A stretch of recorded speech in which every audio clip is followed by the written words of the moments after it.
Bonjour tout le monde. Hello, everybody. As you've heard from the Prime Minister today, the economy has changed, and as Minister, we are tightening the rules and restricting eligibility to reduce the number of low-wage temporary foreign workers in Canada, with exceptions in certain industries like healthcare, construction, and food security. This fall, we'll be presenting for the first time an immigration's levels plan that doesn't just talk about permanent residents, but also talks about temporary residents. Meron kang work experience. Nowadays, na-observe ko na pagka meron ka ng mga work background, nakakatulong yon para sa success mo sa permanent residency. Sabi ng isang employer doon na sino bang gusto mong i-hire? Yung mga temporary foreign worker na nag-show up o yung mga student na hindi nag-show up. Next fall season, malapit na, pwedeng September lang, ay meron na naman silang mga ilalabas na mga new changes. Mapag-uusapan din ang target.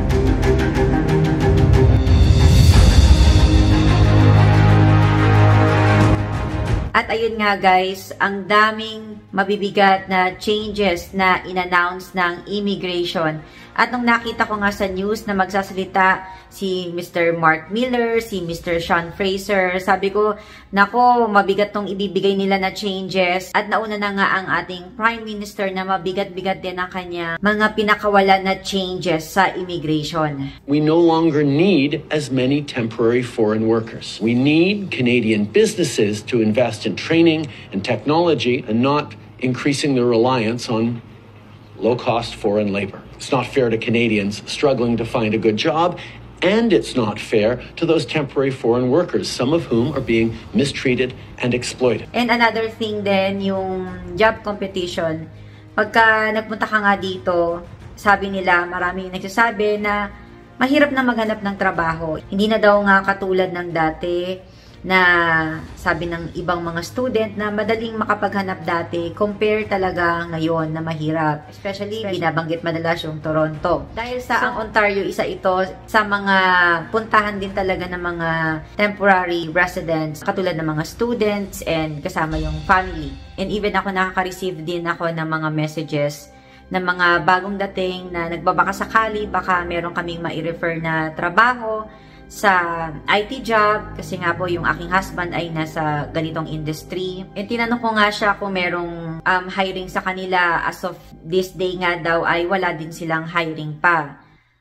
And napag-uusapan nga din namin yung patungkol sa mga job competition dito sa Canada. Yes, there is a competition, pero ang tanong din, pasok ka na ba sa competition? Marami yung na-overlook yun na, yes, may competition, pero is it enough yung work profile para makapasok ka sa competition? So, kasi ngayon po, dahil sa marami ang naghahanap ng trabaho, recommended na meron kang work experience. Nowadays, na-observe ko na pagka meron ka ng mga work background, nakakatulong yon para sa success mo sa permanent residency. Since ang immigration, most of the time, ay employer-driven. Hindi lang actually na graduate tayo. So, marami din ako na-encounter dito na tapos nga daw ng ganitong kurso sa Pilipinas, pero nasa entry job level o kaya nagsisimula sa ganito, ganyan. Pero actually guys, sa totoo lang talaga, sa pag-observe ko mula 2018 hanggang ngayon, pag-observe ko sa immigration, sa student pathway, nagkakaroon ng edge pa rin in general kapag meron ka talagang work experience compare talaga sa mga walang experience. Nowadays, yun talaga yung stand ko na for higher success, maganda talaga na meron ka ng baong-baong work experience. Dahil po, again, ang immigration ay employer-driven. So, para ma-hire tayo, merong specific specifications ang mga employer para i-hire tayo. And that speaks our work experience. We are tightening the rules and restricting eligibility to reduce the number of low-wage temporary foreign workers in Canada, with exceptions in certain industries like healthcare, construction, and food security. So to those who would complain about worker shortages, here's my message. There is no better time to hire and invest in Canadian workers. And aside from doon, ang daming nababasa ko from everywhere actually na nagrereklamo ang mga permanent residents sa mga Canadian citizens na hindi nga daw makapag-apply ng mga entry job level, yung mga trabaho sa fast food or mga retail sa kanilang mga youth, ang anak ng citizen, anak ng PR. And meron nga akong na-encounter na diskusyonan or pagtatalo sa isang social media post na sabi ng isang employer doon na sino bang gusto mong i-hire? Yung mga temporary foreign worker na nag-show up o yung mga student na hindi nag-show up? So, there's a lot of things na nangyayari talaga, iba-iba. And alam ko na nalalaman ito ng government. At ayun nga guys, next fall season, malapit na, pwedeng September lang, ay meron na naman silang mga ilalabas na mga new changes. Mapag-uusapan din ang target numbers para sa permanent residency na I doubt it na madadagdagan.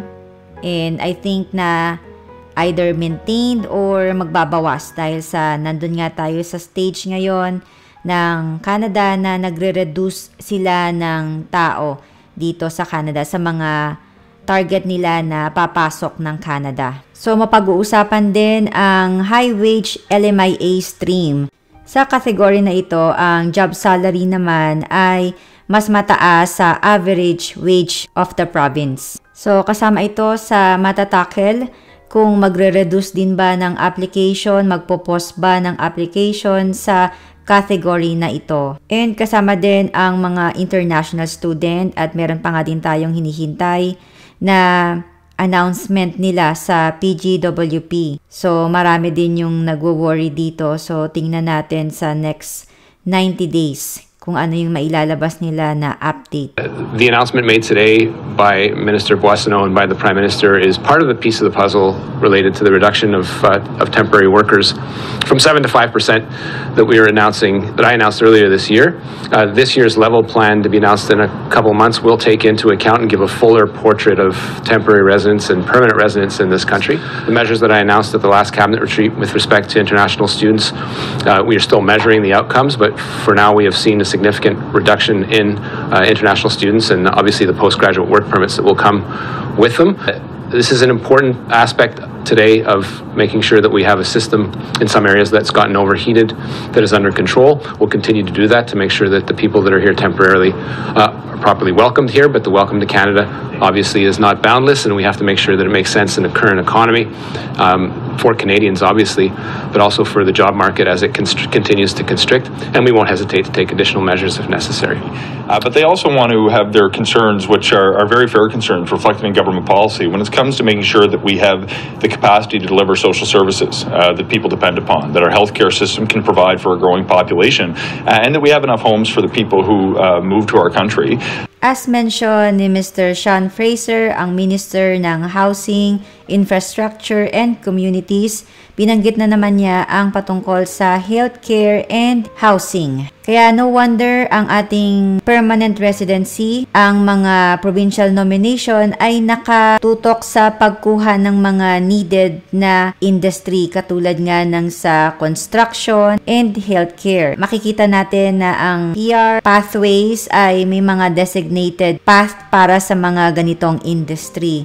So, the government is trying to resolve yung mga issues dito. Marami pa tayong hihintayin na mga announcement as mentioned ni Mr. Mark Miller as Minister of Immigration. So, ayun guys, alam ko, nakakaba, nalalagay ko din yung sarili ko, and naisip ko nga, sabi ko, siguro kung ngayon kami mag-a-apply ng PR, hindi siguro magiging ganun kadali yung aming processing times, and even siguro yung whole PR journey. I cannot really say na magiging ganun pa rin talaga dahil sa nung pumunta kami dito, that was COVID times eh. Tapos nung nagbukas yung accelerated tech path with express entry, so naka-under express entry pa rin kami.